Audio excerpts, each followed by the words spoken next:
গতকাল নবান্নে প্রস্তাবিত বৈঠক ভেস্তে যাওয়ার পর সাংবাদিকদের মুখোমুখি হয়ে মুখ্যমন্ত্রী বলেছিলেন যে দু একজনের জন্য বৈঠক হচ্ছে না, বাইরে থেকে নির্দেশ আসছে।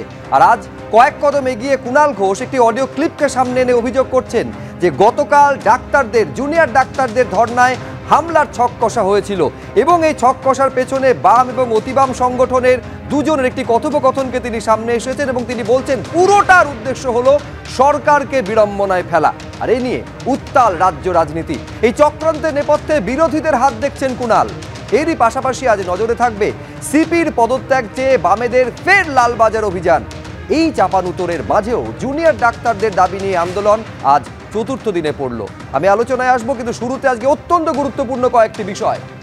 জুনিয়র ডাক্তারদের ধর্নায় হামলার ছক, অডিও শুনিয়ে বিস্ফোরক কুণাল। তিনি বলছেন যে মুহূর্তে জুনিয়র ডাক্তাররা পিসি করছেন, সাংবাদিক বৈঠক করছেন, তখন এই হামলার ছক কষা হয়েছিল। এই অডিও ক্লিপ সেই সময়ে। রাজ্যকে বিড়ম্বনায় ফেলতে হামলার ছকের নেপথ্যে বাম এবং অতিবাম, এই অভিযোগ করছেন কুণাল ঘোষ। যে দুজনের কথোপকথন তিনি সামনে এসেছেন, কুণাল ঘোষের অভিযোগ তার এক প্রান্তে বাম যুব সংগঠনের একজন, আরেক প্রান্তে অতিবাম সংগঠনের সঙ্গে যুক্ত এক ব্যক্তি। সিপির অপসারণ দাবি, পিয়ার্স লেনে পুলিশি বাধায় থমকালো বামেদের লালবাজার অভিযান। এর আগেও বামেদের তরফে লালবাজার অভিযান করা হয়েছিল, 9 ফুট উচ্চতার ব্যারিকেড তৈরি করে আটকে দেওয়া হয়েছিল। আজও ঠিক একইভাবে বামেদের লালবাজার অভিযানকে আটকে দিয়েছে পুলিশ। রাত দখলে হামলা, প্রতিবাদে শুভেন্দুর নেতৃত্বে পথে বিজেপি, এই ছবি আজকে দেখা গিয়েছে নৈহাটিতে। কিন্তু শুরুতে আপনাদের দেখাতে চাইবো দিনের সব থেকে বড় খবর, কুণাল ঘোষ তিনি একটি সাংবাদিক বৈঠক করেছেন এবং এই সাংবাদিক বৈঠক করে তিনি একটি ক্লিপিংকে সামনে এসেছেন। সেই ক্লিপিংয়ে স্পষ্ট তিনি অভিযোগ করছেন যে দুজনের কথোপকথন রয়েছে। যে কথোপকথন থেকে কুণাল ঘোষের দাবি এইটা স্পষ্ট যে ওই দিন অর্থাৎ গতকাল যখন মুখ্যমন্ত্রীর সঙ্গে জুনিয়র ডাক্তারদের বৈঠক ভেস্তে যায়, তারপর এই জুনিয়র ডাক্তারদের স্বাস্থ্য ভবনের সামনে যে ধর্না, যেটা আজকে চতুর্থ দিনে পড়লো, গতকাল তৃতীয় দিন ছিল, সেখানে হামলার ছক কষা হয়েছিল। আমি এইখানে একবার দেখাতে চাইবো যে অডিও ক্লিপিংকে সামনে এনেছেন কুণাল ঘোষ, কি রয়েছে তাতে দেখুন।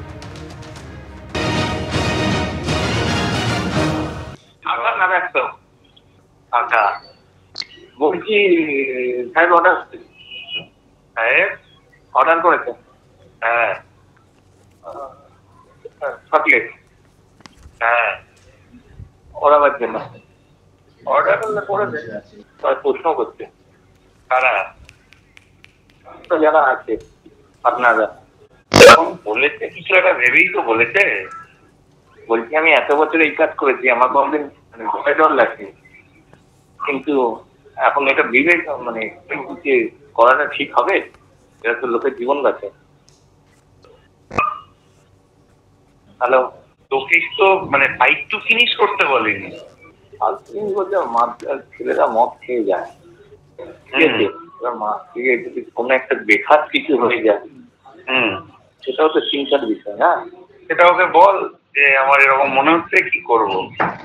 দাদু বলছি এই যে নবান্ন মিটিং হয়নি, ঠিক আছে, যাতে ফেরত চলে আসছে থাকলে, হ্যাঁ হ্যাঁ ভাবলে শাসক মাঠটা মেরেছে।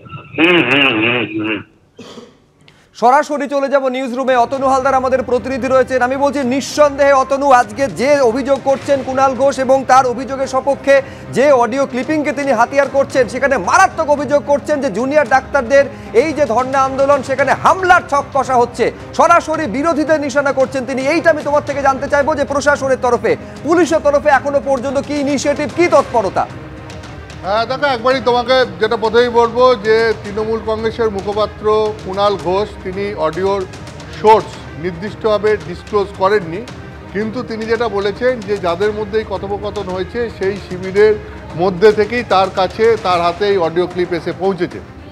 এখন যেটা মূল প্রশ্ন সেটা হচ্ছে যে এই পুরো অডিও ক্লিপটা সামনে আসার পর, এরপর এই সল্টলেকে যে সমস্ত জুনিয়র ডাক্তাররা যারা বসে রয়েছেন আন্দোলনে, তাদের নিরাপত্তার কি হবে, পুলিশ প্রশাসনের ভূমিকা এক্ষেত্রে কি হবে।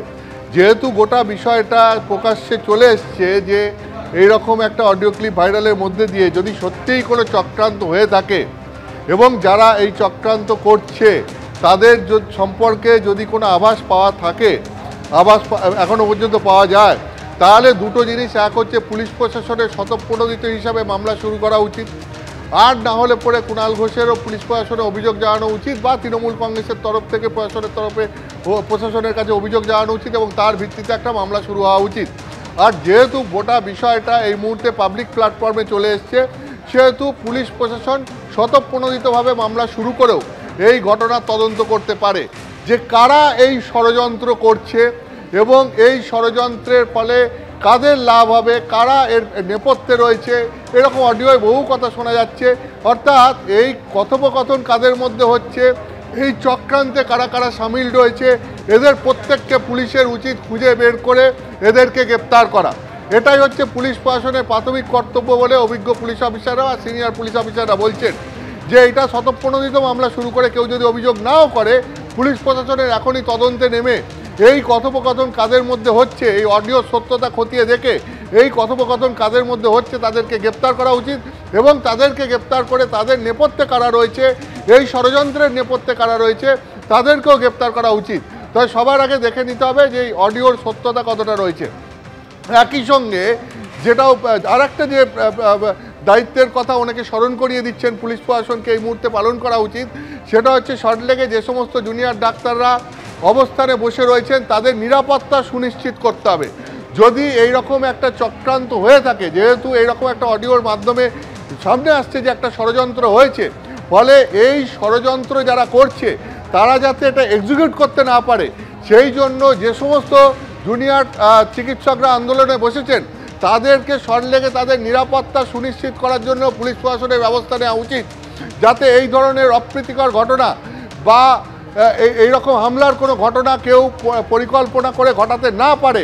যেহেতু পরিকল্পনার কথা আগে থেকেই পুলিশ জানতে পেরেছে, প্রকাশ্যে এসছে, কারণ পুলিশ জানতে পেরেছে এই কারণে বলছি, তার কারণ যেহেতু এটা পাবলিক প্ল্যাটফর্মে চলে এসছে, ফলে এই জায়গা থেকে যে সমস্ত চিকিৎসকরা এই মুহূর্তে আন্দোলনে বসে রয়েছেন তাদের ব্যাপারে পূর্ণ নিরাপত্তা ব্যবস্থার আয়োজন করা উচিত পুলিশের।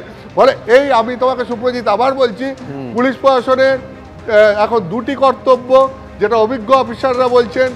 এক, যে এই ষড়যন্ত্র কারা করছে তাদেরকে খুঁজে বের করা। দুই, যাদের বিরুদ্ধে ষড়যন্ত্র করা হচ্ছে সেই জুনিয়র চিকিৎসকদের নিরাপত্তা সুনিশ্চিত করা। একেবারে আমাদের দুটো বিষয়ে নজর থাকবে। এক হচ্ছে স্বাস্থ্য ভবনের সামনে আজকে চতুর্থ দিনে পড়লো, সেখানে পুলিশি তৎপরতা কি আজকে সন্ধ্যের পর আরও বেশি বাড়তে আমরা দেখব। আমরা টানা এই ছবি আমাদের নজর থাকবে এবং আমাদের নজর থাকবে যে অডিও ক্লিপিংকে সামনে এনেছেন কুণাল ঘোষ, সেই অডিও ক্লিপিংয়ের সূত্র ধরে কারা সত্যি যদি এরকম কোনো ছক বা পরিকল্পনা হয়ে থাকে সেই অবধি প্রশাসন পৌঁছানোর জন্য কতটা তৎপরতা দেখাচ্ছে। কিন্তু অভিযোগটা কি ঠিক কুণাল ঘোষের? এই ক্লিপিংকে সামনে এনে কি বললেন তৃণমূল মুখপাত্র, দেখুন।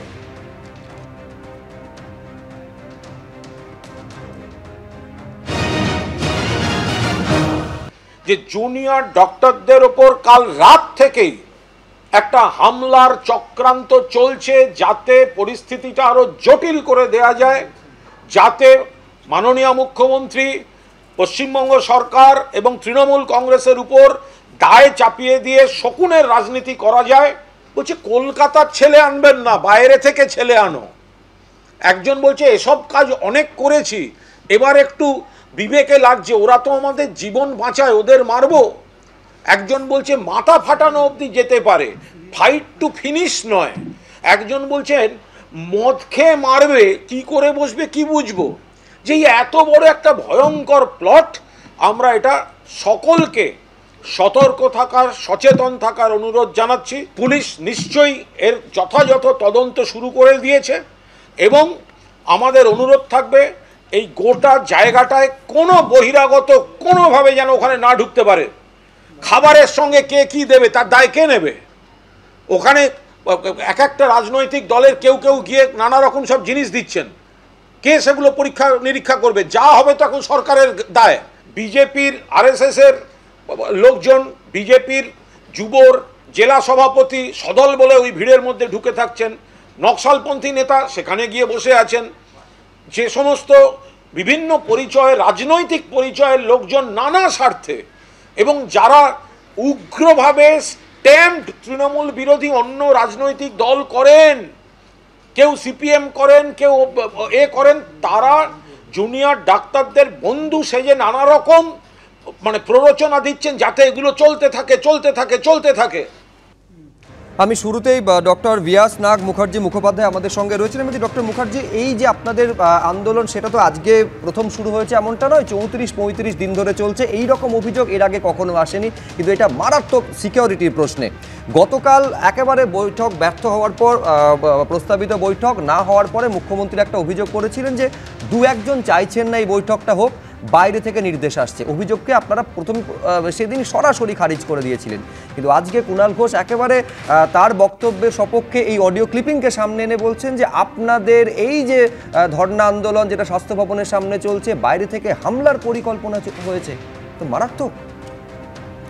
সমস্ত চিকিৎসক সমাজের পক্ষ থেকে আমি আজকে আপনাদের স্টুডিওতে, এবং সবাইকে একই কথা বলতে চাই, এটা প্রথম থেকেই একটা অরাজনৈতিক, রং ধর্ম বর্ণ নির্বিশেষে এক আন্দোলন, এবং এখানে কোনোদিনও কোনো রং বা কোনো রাজনীতির কোনো কাদা কিছুই লাগেনি এখানে এর মধ্যে। আর কুণালবাবুকে অনেক অনেক ধন্যবাদ সমস্ত চিকিৎসক সমাজ, সমস্ত দেশের পক্ষ থেকে, যে কাল রাত থেকে উনি খবরটি পেয়েছেন। আমার প্রশ্ন ওনার কাছে, কাল রাত্রে থেকে খবর পাওয়ার পর, ধরুন সামান্য একটা পাড়ায় ধরুন চুরি হবে বা ডাকাতি হবে, এরকম কোনো ঘটনা ঘটলো, যদি সেই খবরটা সবাই পেয়ে যায়, তাহলে তো প্রশাসন আরও বেশি করে, সরকার আরও বেশি করে, পুলিশ আরও বেশি করে সেখানে লোক পাঠাবে, আরও সিকিউরিটি বাড়বে, আরও নিরাপত্তা বাড়াবে।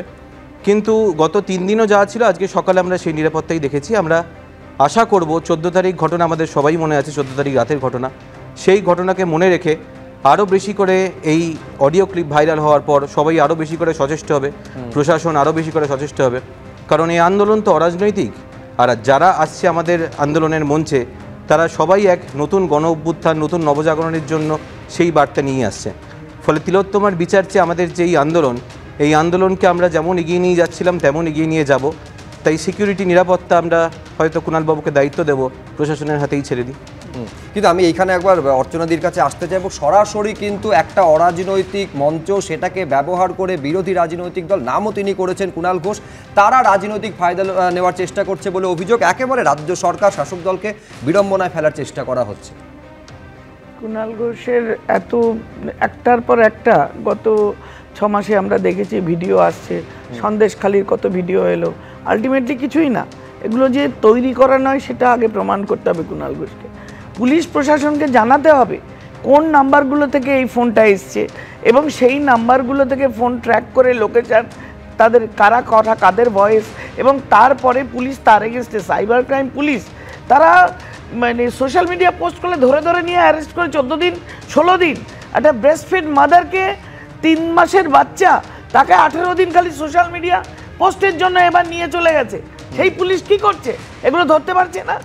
আসলে কথা কি, আসলে একটা এই জায়গাটা না, ছেলেদের সঙ্গে কালকের ঘটনায় ব্যর্থ হবার পরে তৃণমূল এখন কোমর বেঁধে ছেলেদের মন ভাঙাচ্ছে যে মার খাবি, মরে যাবি, বাড়ি যা, বাড়ি যা।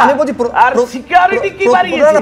প্রথম প্রশ্ন হচ্ছে যে এই যে অডিও আজকে সামনে আনা হয়েছে সমীরদা, তার সত্যতা, তার ক্রেডিবিলিটি কতটা রয়েছে, অথেন্টিসিটি কতটা রয়েছে, তার দায়িত্ব কি তৃণমূল কংগ্রেস নেবে কিনা, এটাও তো সমানভাবে সামনে আসা দরকার। তার কারণ ঘটনার পর 9 তারিখের পরে প্রচুর ভাইরাল অডিও কিন্তু সমাজ মাধ্যম থেকে শুরু করে বিভিন্ন জায়গায় ঘুরে বেড়াচ্ছে।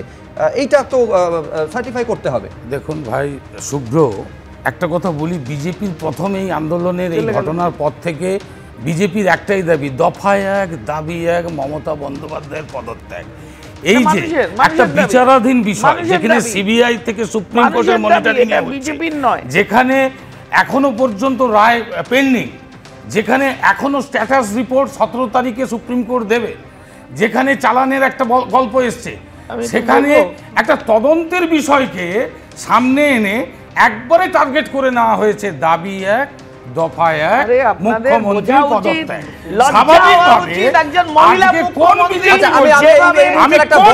আমি থামাবো এই মুহূর্তের বড় খবর, এই যে অডিও ক্লিপ, তার প্রেক্ষিতে সুও মোটো অর্থাৎ স্বতঃপ্রণোদিত মামলা পুলিশের তরফে রুজু করা হয়েছে, বিধাননগর কমিশনারেট তারা রুজু করেছে, এবং যারা সেখানে ধর্ণা চালিয়ে যাচ্ছেন স্বাস্থ্য ভবনের সামনে, সেখানে নিরাপত্তা আরও বাড়ানোর জন্য ব্যবস্থা করার ভাবনা চিন্তা করা হচ্ছে। আরেকবার বলবো, সুও মোটো বিধাননগর কমিশনারেট তারা স্বতঃপ্রণোদিত হয়ে মামলা রুজু করেছে এই অডিও ক্লিপের প্রেক্ষিতে, এবং নিরাপত্তা সুনিশ্চিত করার জন্য প্রশাসনের তরফেও তৎপরতার কথা ভাবা হচ্ছে।